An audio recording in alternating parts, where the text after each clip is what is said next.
The night shift at Thornton Tower always felt like stepping into another world.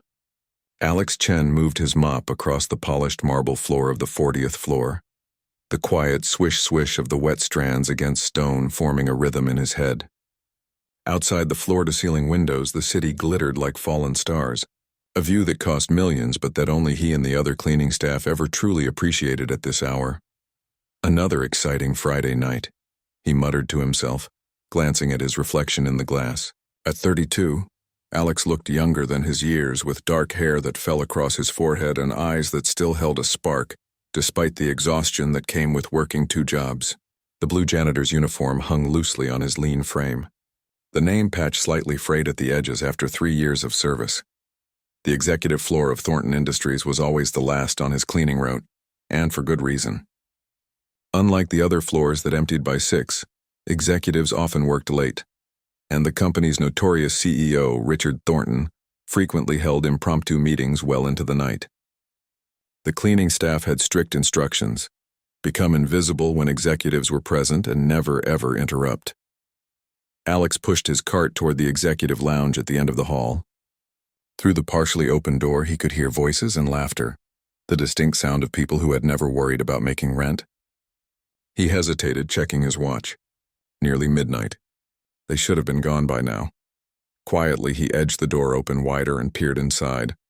The executive lounge was more like a luxury apartment, plush leather sofas arranged around a fireplace that crackled with real flames, a fully stocked bar gleaming with crystal decanters, and in the corner a magnificent grand piano, its polished black surface reflecting the warm lighting.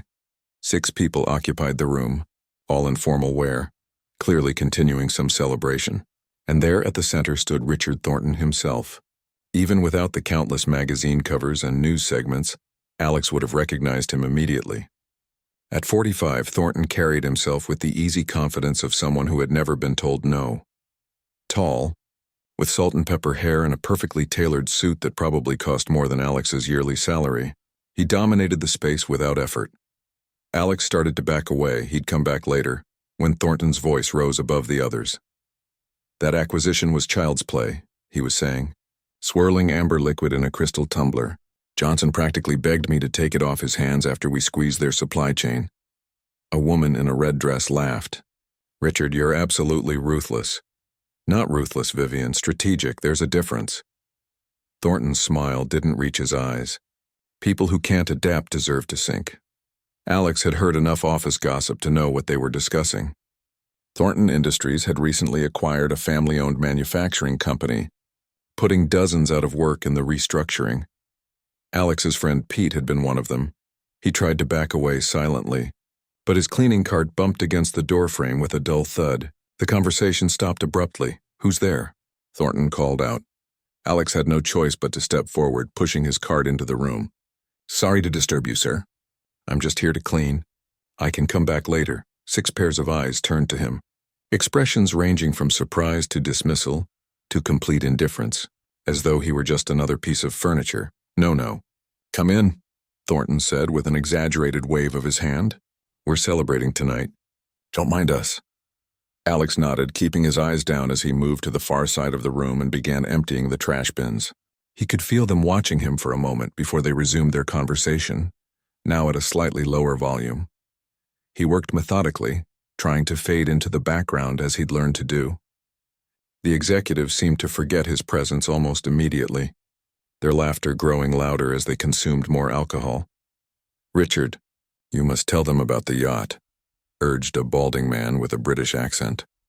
Alex tuned out their boasting as he moved to clean the glass coffee table. As he reached for his spray bottle, his elbow knocked against a stack of magazines, sending them sliding across the polished surface and onto the floor with a loud slap.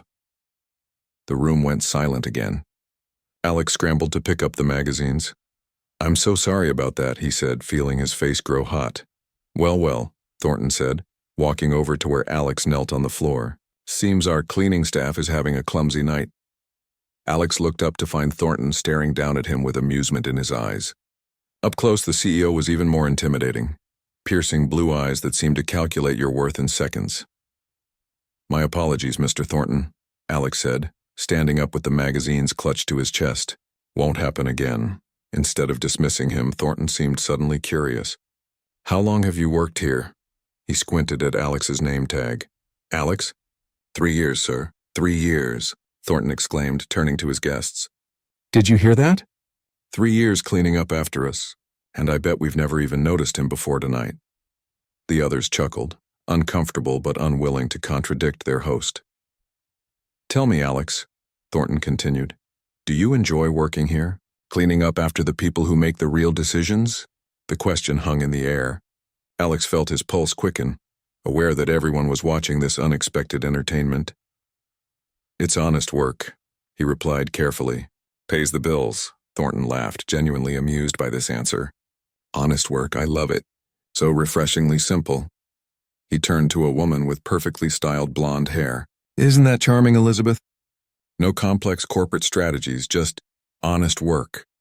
Alex tightened his grip on the spray bottle, fighting the urge to say something he'd regret. He needed this job. Thornton wasn't finished with him yet. His gaze wandered to the piano in the corner, then back to Alex.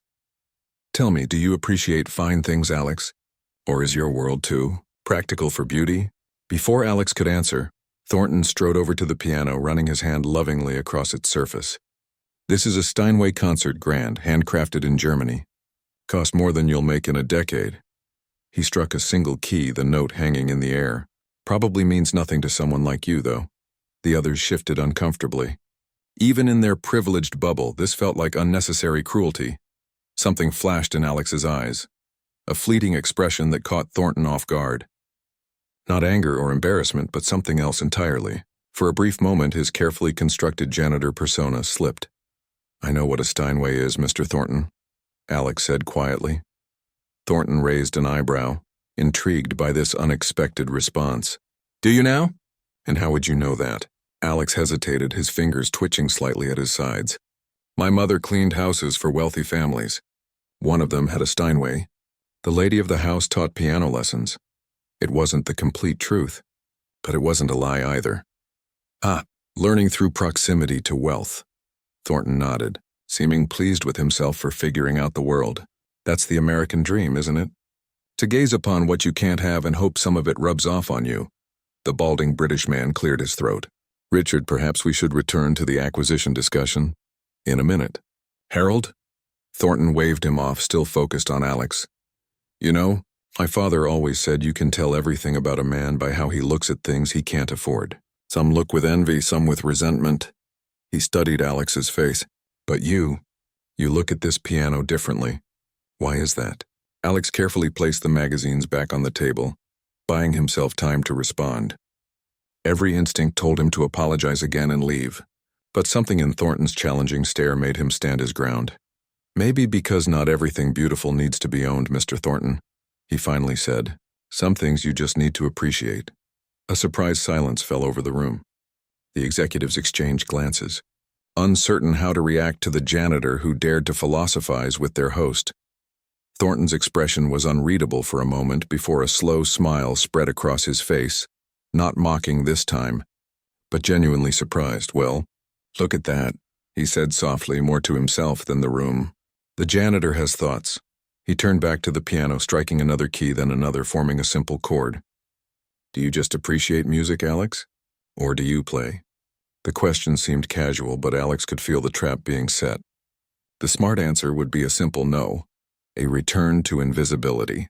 But for reasons he couldn't fully explain, perhaps the long hours, perhaps the mention of his mother, or perhaps just the unbearable smugness of Richard Thornton, Alex found himself unable to lie. "I used to," he admitted, "a long time ago." Thornton's eyes lit up like a predator spotting prey. "Used to? What happened? Fingers get too calloused from honest work?" He gestured to the piano with a grand sweep of his arm. "Or perhaps you'd care to demonstrate for us now." The other executives shifted again, their discomfort now palpable. This had gone beyond casual mockery into something more pointed. "I don't think that would be appropriate, sir," Alex said, reaching for his mop. "I should finish my work and let you get back to your celebration." "Nonsense," Thornton declared, suddenly animated in a way that suggested the expensive whiskey was taking effect. "I insist. We could all use some entertainment, couldn't we?" He looked around the room and his guests nodded their agreement, some more enthusiastically than others. "Richard," the woman in red cautioned, "the poor man is just trying to do his job. And I'm giving him an opportunity to do something far more interesting," Thornton replied with a dismissive wave. He fixed his gaze on Alex again, his expression shifting to something more calculating. "Unless, of course, you were exaggerating your abilities. People often do, you know." Alex stood perfectly still, trapped in this strange moment. He could feel sweat forming at his temples. 3 years of careful anonymity, of rebuilding a life piece by piece, all threatening to unravel because of one careless admission. "Come now," Thornton pressed, patting the piano bench. "One simple piece. Surely you remember something? Chopsticks, perhaps?" He laughed at his own joke, and a few others joined in dutifully. Alex looked at the gleaming piano, then back at Thornton's challenging smile. In that moment, something shifted inside him, a quiet determination replacing his caution. "All right," he said simply. The entire room watched as Alex approached the piano. He was acutely aware of the amused glances, the barely concealed smirks, the anticipation of witnessing his humiliation. Richard Thornton wore an expression of smug certainty, already savoring what he assumed would be an awkward fumbling of notes. "Any requests?" Alex asked quietly as he took a seat on the bench, surprising himself with his own boldness. Thornton laughed. "Oh, surprise us, Janitor. Twinkle, twinkle, little star, perhaps?" This earned chuckles from several of the executives. The woman in the red dress, Vivian, Alex recalled, shot Thornton a disapproving glance. "Richard, that's enough. This isn't entertaining anymore." "No, Vivian," Thornton replied, raising his glass. "I think we're just getting to the entertaining part." His eyes glittered with mischief and alcohol as a new thought struck him. "In fact, let's make this interesting." He turned to face Alex directly. "If you can play that piano, truly play it, not just peck out 'Mary Had a Little Lamb,' I'll marry you on the spot." The room erupted in laughter. Even Vivian couldn't help a small smile at the absurdity of it. The balding British man Harold raised his glass in a mock toast. "To the janitor and his billionaire bride," he proclaimed, generating another round of laughter. Alex felt a flush creep up his neck, but it wasn't embarrassment anymore. It was something else, a fire he hadn't felt in years. His hands, which had been clutching his uniform nervously, relaxed. "That's quite an offer, Mr. Thornton," he said evenly, "but I think I'll just play for the joy of it." Thornton's eyebrows shot up at this unexpected response. Before he could reply, Alex turned to the piano. For a moment, Alex simply sat there, his hands hovering above the keys. 5 years. It had been 5 years since he'd touched a piano, the longest 5 years of his life. He closed his eyes briefly, and in that darkness he made a decision. If this was to be his return to music, even as a joke for drunk executives, he wouldn't hold back. His fingers touched the keys.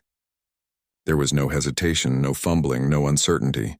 The opening notes of Rachmaninoff's Piano Concerto No. 2 filled the room, rich, resonant, and played with absolute confidence.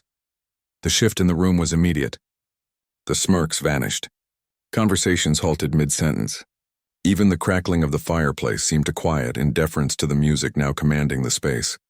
Alex felt the familiar sensation of losing himself in the piece. His fingers moved with a mind of their own, muscle memory taking over where conscious thought left off. The complex runs and arpeggios flowed effortlessly, building in intensity as the piece progressed. He didn't need to look up to know that their expressions had changed. He could feel it in the quality of the silence. This wasn't the silence of people waiting for a joke to end. It was the silence of people witnessing something they hadn't expected and couldn't explain. As he reached the emotional center of the movement, he finally allowed himself to look up. What he saw almost made him miss a note. Richard Thornton stood frozen, his drink forgotten in his hand, his face drained of its earlier smug certainty. Next to him, Vivian had her hand over her mouth, eyes wide.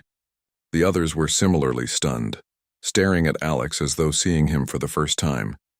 He looked back down at his hands and continued playing. The music swelled and receded, telling its story of struggle and triumph, of beauty born from darkness. Alex felt something uncoiling inside him with each phrase, something that had been tightly wound for too long. When he finally brought the piece to its conclusion, the final notes hung in the air like a question. For several seconds afterward, no one moved or spoke. The silence was absolute, Then from the back of the room, Harold began to clap. The sound seemed to break a spell, and the others joined in, hesitantly at first, then with genuine enthusiasm. All except Thornton, who remained motionless, staring at Alex with an expression that mingled shock, confusion, and something harder to define.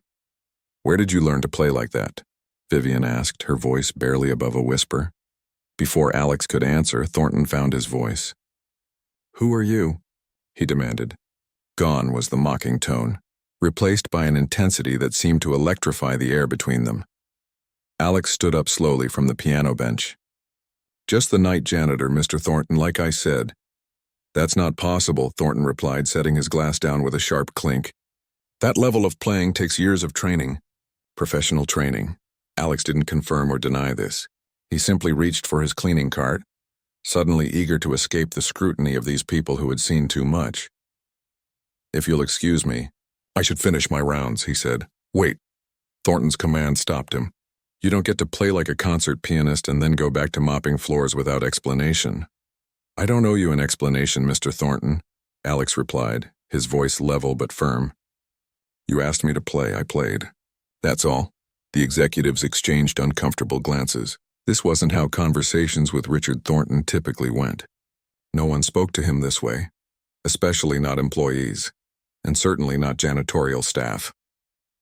Thornton studied Alex for a long moment. His eyes narrowed in concentration. "Chen," he read from the name tag. "Alex Chen." He said the name slowly, as though committing it to memory. "I know that name from somewhere." Alex felt a chill run down his spine. He'd been careful for 5 years, changed his appearance, moved across the country, taken jobs beneath his qualifications, all to disappear, and now in one moment of foolish pride he'd risked everything. "It's a common name," he said, trying to keep his voice casual. "Now, if you'll excuse me—" "Wait right there," Thornton said, pulling out his phone. His fingers moved rapidly across the screen as he searched. The others watched in confused silence. The celebratory mood completely evaporated. After a minute that felt like an hour, Thornton looked up from his phone, his expression triumphant. "Alexander Chen," he read aloud. "Child prodigy turned rising star of the classical music world. Graduate of the Eastman School of Music. Winner of the International Chopin Piano Competition at age 22. Performed with the New York Philharmonic and the London Symphony Orchestra, before mysteriously disappearing from the music world 5 years ago." He looked up from his phone, his eyes boring into Alex. "That's you, isn't it?" The room went completely silent again. All eyes turned to Alex, who stood perfectly still, his hand gripping the handle of his cleaning cart so tightly his knuckles had turned white. "You've got the wrong person," he said finally. "Now I really need to finish my work." "No, I don't think I do," Thornton replied, his voice softer now, almost gentle. "What I don't understand is why someone with your talent is cleaning floors in my building." Alex felt trapped. The careful walls he'd built around his past were crumbling, and he didn't know how to stop it. "People change careers all the time," he said weakly. "Not like this," Thornton said, stepping closer. "Not when they have what you have." He gestured toward the piano. "That wasn't just skill.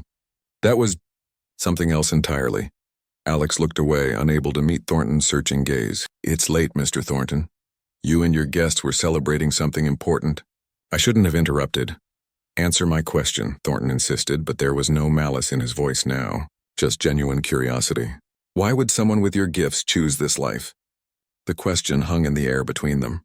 Alex looked around at the faces watching him, no longer dismissive or amused, but genuinely interested. And in that moment, standing in his janitor's uniform in the middle of a room worth more than everything he owned, Alex felt something shift inside him. A door he'd kept locked for 5 years creaked open, just a fraction, "because music stopped being a choice for me," he said quietly. "And this," he gestured to his uniform, his cart, "this was a choice I could make." Thornton's brow furrowed. "I don't understand." "I know you don't," Alex replied. "How could you?" He reached for his mop. "Now, if you don't mind, I'd like to get back to work." But Thornton wasn't ready to let go. "You know, I was joking earlier about the marriage proposal," he said, his tone lighter now. "But I am serious about one thing. Talent like yours shouldn't be hidden away. It's wasteful." "Wasteful," Alex repeated, a small bitter smile forming on his lips. "That's one way of looking at it." What's another way? Thornton challenged. Alex considered the question. Necessary, he finally said. Sometimes walking away is the only way to find your way back. The cryptic answer seemed to intrigue Thornton even more. Back to what? Myself, Alex replied simply. A heavy silence fell over the room. The executives, forgotten in this strange exchange, shifted uncomfortably. This intimate conversation between their CEO and a janitor had ventured into territory none of them knew how to navigate. Finally, Vivian cleared her throat. Richard, perhaps we should let Mr. Chen continue his work. It's getting late. Thornton didn't take his eyes off Alex. We're not finished, he said, but there was no threat in the words. If anything, they sounded like a promise. Alex managed to escape the executive lounge shortly after his unexpected performance. The rest of his shift passed in a blur of floor polish and trash bags, his mind still reeling from what had happened. By the time he punched out at 6 a.m., his hands were trembling slightly. Not from the physical work, but from the emotional toll of touching those keys again. The morning air was crisp as he stepped outside the tower. The city was just waking up. Delivery trucks rumbling down streets, early commuters clutching coffee cups. Alex pulled his worn jacket tighter around himself and headed for the bus stop, trying to shake the feeling that something fundamental had changed in his carefully constructed life. He had just reached the corner when a sleek black car pulled up beside him. The passenger window slid down silently to reveal Richard Thornton in the back seat, looking surprisingly alert for someone who'd been drinking expensive whiskey just hours earlier. Get in, Thornton said. It wasn't quite a command, but it wasn't exactly a request either. Alex hesitated. I'm heading home, Mr. Thornton. I know. I'll give you a ride. Thornton pushed the door open. Unless you prefer waiting 40 minutes for the 16 bus that stops 6 blocks from your apartment. Alex stiffened. How do you know where I live? I made some calls, Thornton replied casually. I'm curious about you, Alex Chen. Or do you prefer Alexander? The use of his full name sent another chill down Alex's spine. I prefer to keep my personal life personal, Mr. Thornton. And I prefer not to be left with unanswered questions. Thornton gestured to the seat beside him. 15 minutes of your time. Then my driver can take you wherever you want to go. Alex glanced at the bus stop, then back at the car. The pragmatic part of his brain reminded him that he was exhausted, that the bus would indeed take nearly an hour, and that he had another shift at his second job that afternoon. The cautious part warned him that getting into this car could unravel everything he'd worked for. But curiosity, that dangerous, persistent companion, won out. 15 minutes, he agreed, and slid into the leather seat beside Thornton. The interior of the car smelled of leather and some subtle cologne. As they pulled away from the curb, Alex noticed that Thornton had changed his suit but otherwise showed no signs of having been up all night. Coffee? Thornton offered, gesturing to a thermos. Alex shook his head. I'd rather you just say what you want to say so I can go home and sleep. Thornton studied him for a moment, then nodded. Direct, I appreciate that. He leaned back against the seat. What happened to you, Alex? 5 years ago, you were on track to become one of the greatest pianists of your generation. Then you vanished. Alex looked out the window at the passing city. People quit careers all the time. Not careers like yours, Thornton countered. Not after achieving what you achieved. Alex remained silent. The last performance on record was at Carnegie Hall, Thornton continued. You played Beethoven's Emperor Concerto. The reviews were phenomenal. 3 weeks later, you canceled your European tour and disappeared. He paused. Why? Alex turned to face him. Why do you care? What possible interest could my life choices have for someone like you? Someone like me? Thornton raised an eyebrow. A billionaire CEO who uses people's jobs as entertainment at parties, Alex said flatly. Thornton had the grace to look slightly abashed. Fair enough. Last night wasn't my finest moment. So why are you here? Alex pressed. What do you want? Thornton seemed to consider the question carefully. I'm not entirely sure, he admitted, surprising Alex with his candor. But I know talent when I see it. What I witnessed last night was extraordinary. And I'm troubled by the waste. There it is again, Alex said, a hint of irritation creeping into his voice. Waste, as though my life only has value if I'm performing for people like you. That's not what I meant, Thornton said, though his tone suggested he wasn't accustomed to clarifying his words, isn't it? Alex challenged. You saw me play and decided my life cleaning your offices isn't good enough. That I should be doing something more impressive, something more worthy of your attention. The car slowed to a stop at a red light. Through the window, Alex could see a mother walking her child to school, both bundled against the morning chill. Ordinary lives. Invisible lives. The kind of life he'd chosen. You misunderstand me, Thornton said after a moment. I'm not judging your choices. I'm curious about them. Alex sighed, suddenly too tired for this conversation. Look, Mr. Thornton, I appreciate the ride, but I don't owe you my life story just because you're used to getting what you want. Call me Richard, Thornton said unexpectedly. And you're right, you don't owe me anything. But I'm offering you something. Alex turned back to face him. What could you possibly offer me that I would want? A job, Richard said simply. Not cleaning floors. A real job, using your actual skills. I don't play anymore, Alex said, his voice hardening. Last night was a mistake. It didn't look like a mistake to me, Richard countered. It looked like breathing, like something you needed. The observation hit uncomfortably close to home. Alex had indeed felt something last night. A release, a remembering of who he had been. But that didn't change the reasons he had walked away. You don't know me, Alex said quietly. No, I don't, Richard agreed. That's why I'm asking. The car turned onto a street of modest apartment buildings. Alex recognized his neighborhood, though he was certain he'd never told anyone at Thornton Tower where he lived. The idea that Richard had researched him so thoroughly in just a few hours was unsettling. This is my stop, Alex said as they approached his building. Thanks for the ride. Richard made no move to let him leave. What happened 5 years ago, Alex? What made you give up everything? Something in his tone, genuine curiosity without the earlier condescension, made Alex pause with his hand on the door handle. Life happened, he said finally. The kind that doesn't make it into news articles or search results. He looked at Richard directly. The kind you probably can't imagine. Try me, Richard said. Alex hesitated. He'd never told the full story to anyone. Not even his closest friends knew all the details. Why would he tell this stranger? This privileged man who had likely never faced real hardship in his life. But there was something freeing about the idea of telling someone who existed outside his carefully constructed world. Someone who couldn't break his heart with their pity because they didn't matter to him. My mother got sick, he said at last. Pancreatic cancer.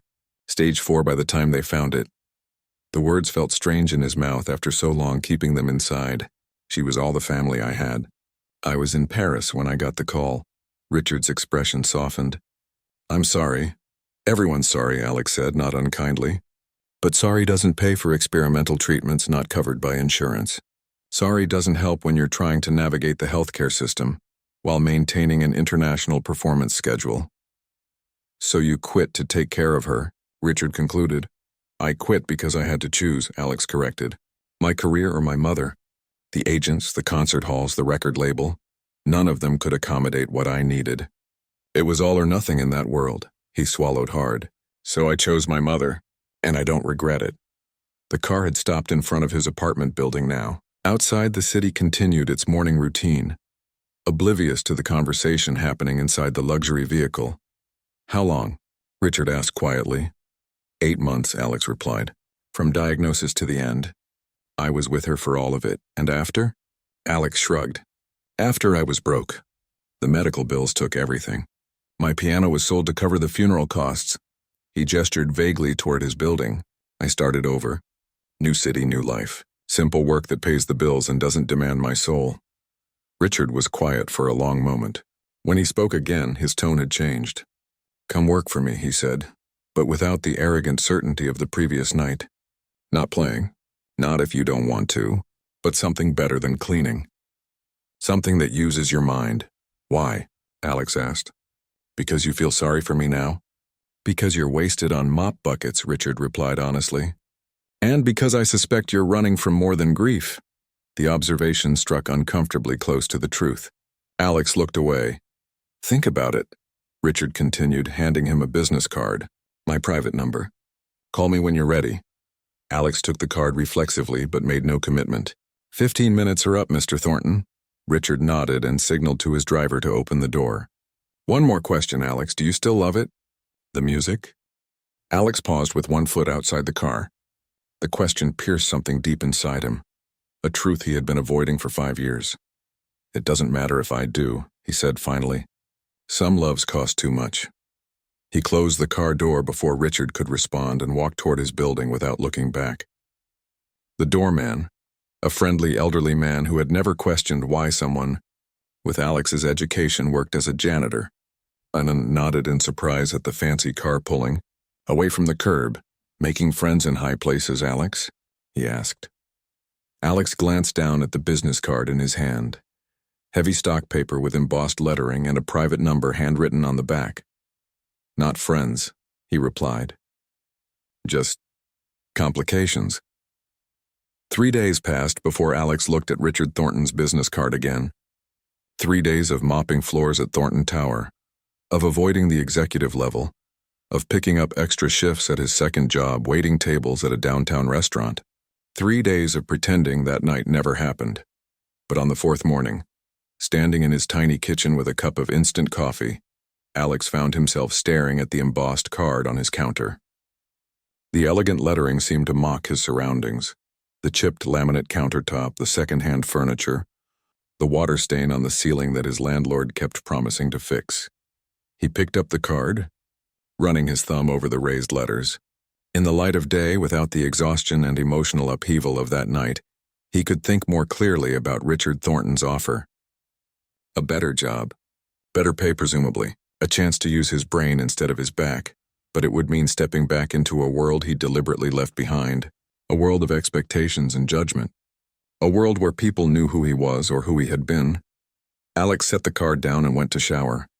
He had a double shift at the restaurant today. No time for daydreams about other lives. By the end of the night, his feet were aching and his shoulders stiff from carrying trays.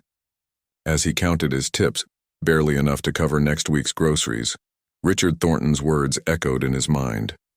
"You're wasted on mop buckets." Was he? Was this really the life he wanted? His mother had always told him that music was a gift, not a possession. "You don't own your talent, Alex," she'd said once. "It was given to you to share." He'd shared it for years, on stages across the world, in concert halls filled with strangers in elegant clothes who applauded politely. Then he'd stopped, believing he was making a choice between his career and his mother's care. But now, 5 years later, with his mother gone and nothing but the emptiness of his routines, he wondered if he'd made the right choice for the wrong reasons. The next morning, he called the number on the card, Thornton speaking. The voice was brisk, businesslike. "It's Alex Chen," he said, surprised at his own steadiness. "From the other night." A pause. "Alex," Richard said, his tone warming slightly. "I was beginning to think you'd thrown my card away." "I considered it," Alex admitted. Richard laughed. Honesty refreshing. There was the sound of a door closing as though Richard had moved to a more private space. "Have you thought about my offer?" "I have," Alex said, "but I'm not sure what exactly you're offering." "Come to my office tomorrow morning, 9 a.m., Richard said. "We'll discuss details then." "I have work tomorrow," Alex pointed out. "Not anymore," Richard replied. "I've already arranged for your position to be covered." Alex frowned. "You fired me?" "I upgraded you," Richard corrected. "Temporarily, at least. Whether it becomes permanent is up to you." "That's presumptuous," Alex said, irritation creeping into his voice. "You can't just rearrange people's lives without their consent. Isn't that what you're calling about?" Richard countered. "For me to rearrange your life?" The question caught Alex off guard. Was that what he wanted? Someone to swoop in and change everything? "I'm calling to hear what you have to say," he said finally. "That's all." "Then come tomorrow," Richard said. 9 a.m. my office, top floor. Alex hesitated only briefly. "I'll be there." The next morning found him standing in front of Thornton Tower wearing the only suit he owned, a navy blue number he'd bought for his mother's funeral and hadn't worn since. It was slightly loose on him now, a reminder of how much weight he'd lost in the past few years. The security guard at the desk raised his eyebrows when Alex introduced himself. "Chen, the janitor?" he asked, checking his screen. "Says here you're expected by Mr. Thornton himself." He looked up, clearly surprised. Must have made quite an impression. Alex simply nodded, not bothering to explain. He took the express elevator to the top floor, his stomach knotting as the numbers climbed. When the doors opened, he stepped into a world he'd only seen during his night shifts. The executive level in daylight, bustling with activity. A sleek reception desk dominated the entryway, behind which sat a woman with impeccable makeup and a headset. She looked up as Alex approached. "Mr. Chen?" she asked. When he nodded, she continued. "Mr. Thornton is expecting you. Follow me, please." She led him down a corridor lined with glass-walled offices. People looked up as they passed, curious about this unfamiliar face being escorted to the CEO's office. Alex fought the urge to straighten his tie again. Richard Thornton's office occupied the corner of the building, with floor-to-ceiling windows offering panoramic views of the city. Richard himself stood looking out one of these windows, his back to the door when Alex entered. He turned at the sound of the door closing.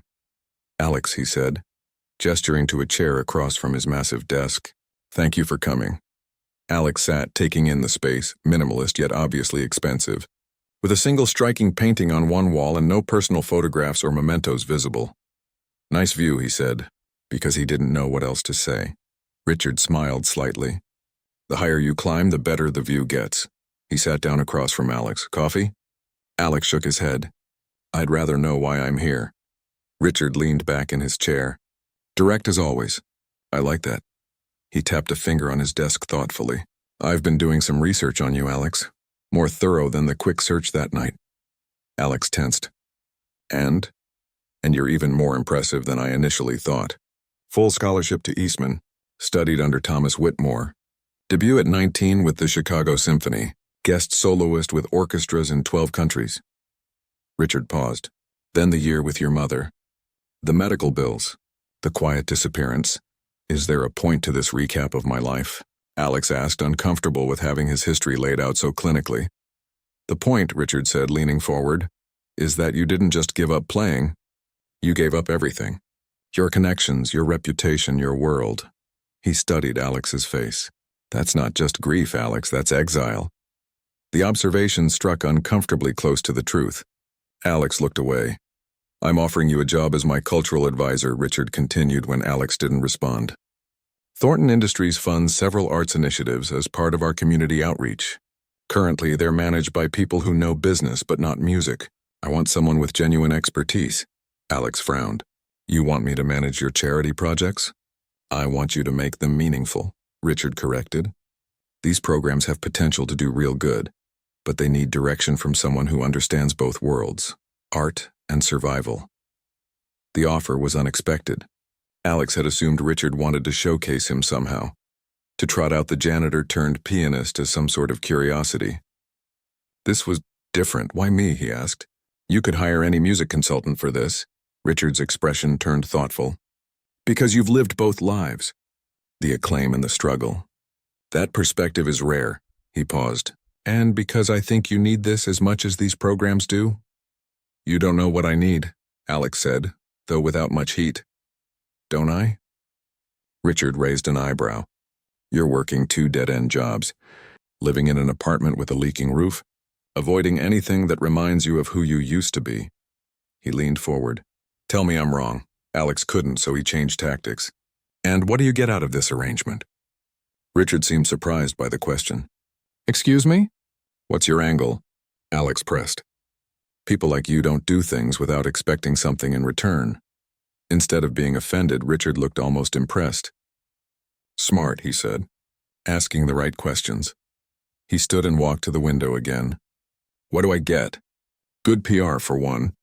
Thornton Industries revitalizes arts programs in underserved communities." "That kind of headline plays well with shareholders." "At least you're honest," Alex said.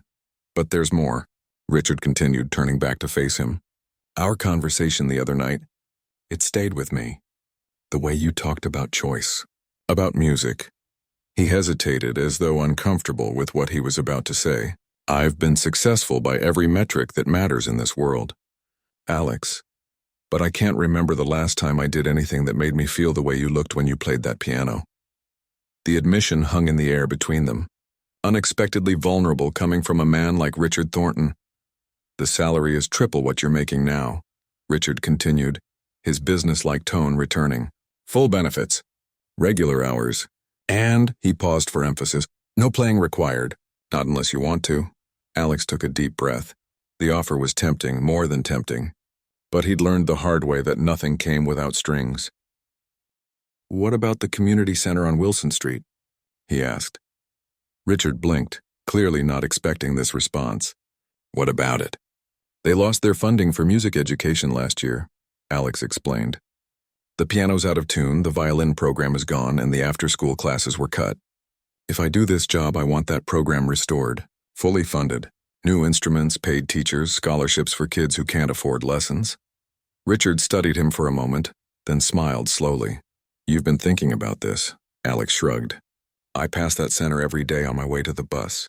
Those kids deserve better." "Done," Richard said without hesitation. "Anything else?" "I want autonomy," Alex continued, surprised by his own boldness. "No micromanaging. If you hire me for my expertise, then trust it."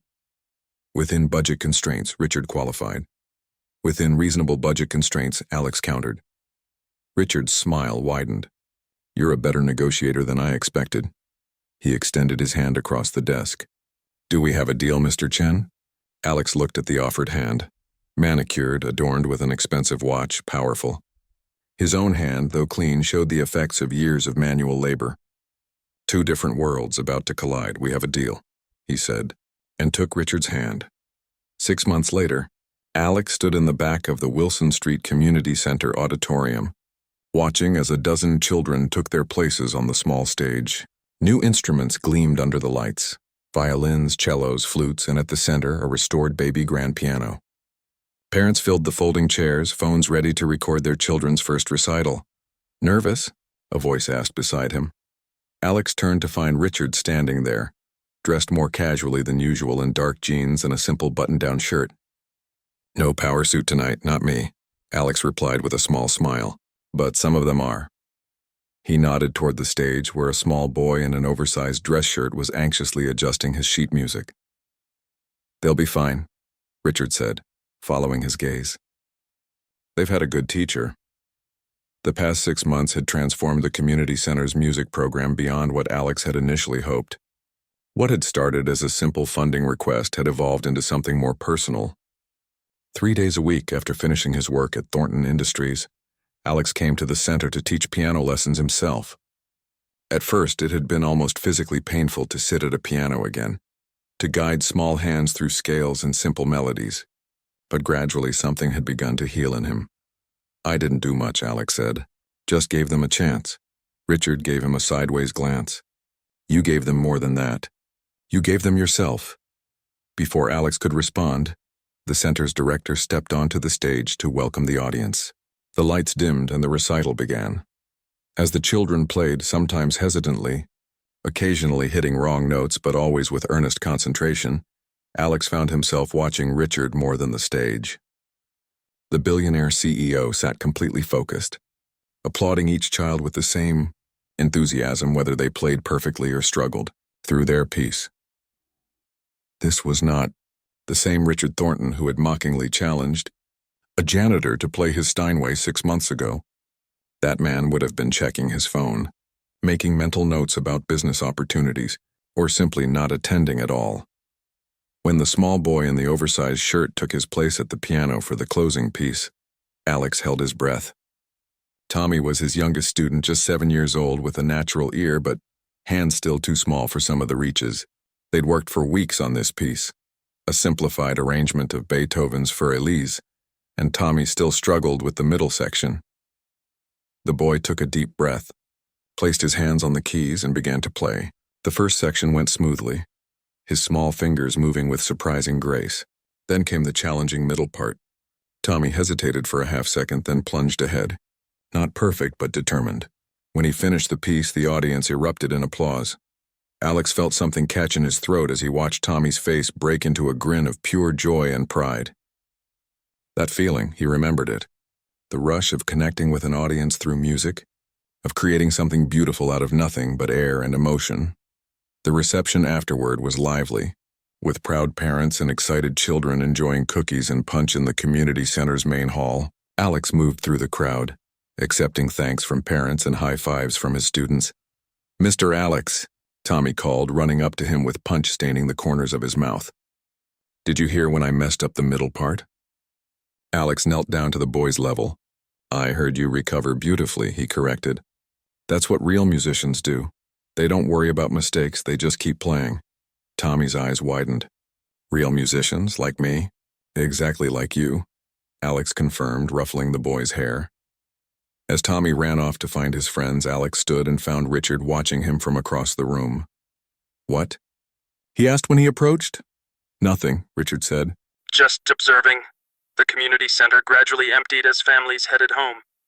Alex and Richard helped the director stack chairs and clean up punch cups. You don't have to do this, you know, Alex said as Richard collected scattered programs from the floor. I'm sure you have more important things to do on a Friday night than janitorial work. Richard straightened, a handful of paper programs in his hand. 5 months ago, I would have agreed with you. He looked around the humble community center with its worn floors and faded posters. Now I'm not so sure what important means anymore. Once the space was clean, they walked outside into the cool evening air. The neighborhood was not one where Richard Thornton would normally be found after dark. Or ever, really. Yet he seemed perfectly at ease walking beside Alex toward the small park across the street. They sat on a bench, the silence comfortable between them. Why did you really hire me, Richard? Alex asked finally. The truth. Richard looked up at the emerging stars, considering the question. At first, because you fascinated me, a world-class pianist mopping my floors. It was a puzzle. And now? Now, Richard said slowly. I think it was one of the best decisions I've ever made. He turned to face Alex directly. You've transformed our community programs. The board is thrilled with the press coverage. Donations are up. By every corporate metric, you're a successful investment. Alex raised an eyebrow. Is that all? Richard shook his head. No, that's just what I tell the board. He paused. The truth is, you've changed how I see things, Alex, how I see people. How I see myself. I didn't do anything, Alex protested. You showed me what courage actually looks like, Richard countered. Not making billion-dollar deals or taking over companies. That's easy when you have money and power. He gestured back toward the community center.